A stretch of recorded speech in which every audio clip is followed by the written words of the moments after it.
केवल्य वोरा और आदित्य पलीचा 19-20 साल के ये वो दो लड़के हैं जिन्होंने इतनी कम उम्र में कुछ ऐसा कर दिखाया कि 3 साल में देश के अरबपतियों की लिस्ट में शामिल हो गए। 2024 में केवल्य वोरा की नेटवर्थ थी 3,600 करोड़ और आदित्य पलीचा की नेटवर्थ बनी 4,300 करोड़। दो लड़कों का brain child instant grocery delivery app Zepto घर घर की जरूरत और पहचान बन गया। 10 मिनट में किराने का सामान घर पहुंचाने का अनोखा स्टार्टअप अब देश का सबसे बड़ा बिजनेस ब्रांड बन चुका है। बचपन के दोस्त आदित्य और केवल्य को स्टैनफोर्ड यूनिवर्सिटी में कंप्यूटर साइंस इंजीनियरिंग में एडमिशन मिला था। उसी दौर में देश कोरोना की चपेट में आ गया। लोगों का घर से निकलना बंद था, लेकिन घर की जरूरतें बनी हुई थी। तभी केवल्य वोरा और आदित्य पलीचा को 10 मिनट में घर में सामान पहुंचाने का आइडिया आया और शुरू हो गया ज़ेप्टो। किराए के सामान से शुरू हुआ ज़ेप्टो अब मिनटों में इलेक्ट्रॉनिक गैजेट्स भी डिलीवर कर रहा है।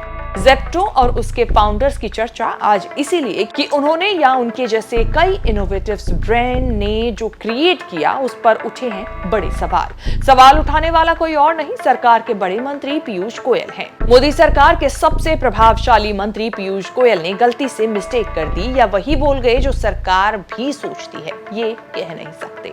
स्टार्टअप ये शब्द देश दुनिया में खूब सुना जाने वाला शब्द बन गया है। नए बिजनेस मॉडल्स और बिजनेस कंपनियों को स्टार्टअप पुकारा जाता है। पीएम मोदी, देश की वित्त मंत्री, सरकार और बीजेपी के तमाम नेता अब तक ये डंका पीटते रहे कि भारत में स्टार्टअप में कितनी तरक्की कर ली, मोदी सरकार ने स्टार्टअप को कहां से कहां पहुंचा दिया, एटसेट्रा एटसेट्रा। स्टार्टअप पर पीयूष गोयल का वायरल भाषण एकदम उल्टा चल रहा है। उन्होंने भारत के स्टार्टअप की जो कहानी सुनाई, उसने मोदी सरकार में स्टार्टअप को बैकफुट पर लाकर खड़ा कर दिया है। बड़े बड़े स्टार्टअप वाले पीयूष गोयल को खूब सुना रहे हैं। बात यहां से शुरू हुई जब पीयूष गोयल एक भाषण में चीन के स्टार्टअप से तुलना भारतीय स्टार्टअप्स की कर रहे थे और उस पर उन्होंने भयंकर मजाक उड़ा दिया। कहा भारत स्टार्टअप के नाम पर सिर्फ फूड डिलीवरी ऐप बना रहा है, जबकि चीन के startup robotics, electric mobility, battery technology, machine learning, automation, 3D manufacturing बना रहे हैं। पहले सुनिए पीयूष गोयल का वो बयान, तब आपको पता चलेगा कि देश के बिजनेस टाइकून क्यों पीयूष गोयल पर फायर हो रहे हैं। What are India's startups doing today? We are focused on food delivery apps, turning unemployed youth into cheap labor so the rich can get their meals without moving out of their house. And against that, what does a Chinese startup do? Work on developing electric mobility, battery technologies, and with that they're today dominating the electric mobility ecosystem. We are very proud of what India has done. But are we the best in the world as yet? Not yet. Should we aspire to be? Or are we going to be happy being delivery boys and girls? Look at the second one.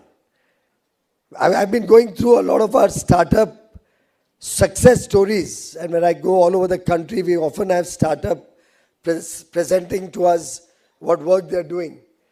Fancy ice cream and cookies. In fact, I know at least 3 or 4 billionaires whose children make on one brand or the other very fancy ice creams and cookies and run a very successful business, and I have no complaint against that. But is that the destiny of India? क्या भारत का भविष्य उससे संतुष्ट है? Healthy ice cream, zero gluten free, whatever, I don't know, vegan, ये सब शब्द लगा के अच्छी पैकेजिंग करके हम स्टार्टअप बोलते हैं अपने आप को। ये स्टार्टअप नहीं है, ये एंटरप्रेन्योरशिप है, ये बिजनेस है।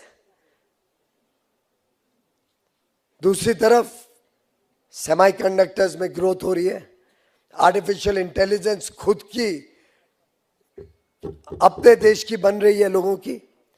दे are investing heavily to become self reliant, building chips, AI models which will prepare the nation for the future. Robotics, automation, machine learning, preparing themselves for 3D manufacturing. Next gen factories that are more efficient and that compete with the rest of the world and capture markets. Bharat ने क्या करना है, ice cream बनानी है या chips बनाने हैं। इस पूरे मामले को लेकर कांग्रेस ने पीयूष गोयल का बयान लपक लिया। कहा कि जब राहुल गांधी ने मोदी सरकार को भारत में स्टार्टअप्स को लेकर सुझाव दिए थे, तब सरकार के मंत्री और बीजेपी नेता इसका विरोध कर रहे थे, मजाक उड़ा रहे थे। अब खुद मोदी सरकार के मंत्री देश में स्टार्टअप की हकीकत को बयां कर रहे हैं। वहीं केंद्रीय मंत्री के बयान के बाद जेप्टो के सह संस्थापक आदित्य पालीचा ने पलटवार करते हुए लिखा, भारत में स्टार्टअप की आलोचना करना आसान है, खासकर जब आप उनकी तुलना अमेरिका और चीन की तकनीकी से कर रहे हो। लगभग 1.5 लाख लोग आज जेप्टो के जरिए आजीविका कमा रहे हैं। ये एक ऐसी कंपनी है जो 3.5 साल पहले अस्तित्व तक में नहीं थी। तो वहीं इस पूरे मामले में इन्फोसिस के पूर्व CFO मोहनदास पाई ने भी अपनी राय रखी है। मोहनदास पाई ने कहा कि मंत्री को भारतीय स्टार्टअप को छोटा नहीं समझना चाहिए था और उन्होंने सरकार की भूमिका पर भी सवाल उठाए कि ये खराब तुलना है। पीयूष गोयल को हमारे स्टार्टअप्स को छोटा नहीं आंकना चाहिए, बल्कि खुद से पूछना चाहिए कि हमारे मंत्री के रूप में उन्होंने भारत में डीप टेक स्टार्टअप को बढ़ाने में मदद करने के लिए क्या कुछ किया है। उन पर उंगली उठाना आसान है। फिलहाल पीयूष गोयल का ये बयान लगातार सोशल मीडिया पर वायरल है। इस बयान को लेकर और उनके इस स्टार्टअप्स को लेकर दिए गई सोच पर आपका क्या कहना है, आपकी क्या सोच है, हमें कमेंट करके जरूर बताएं। इस तरह की खबरें आगे भी देखने के लिए बने रहें न्यूज़ तक के साथ।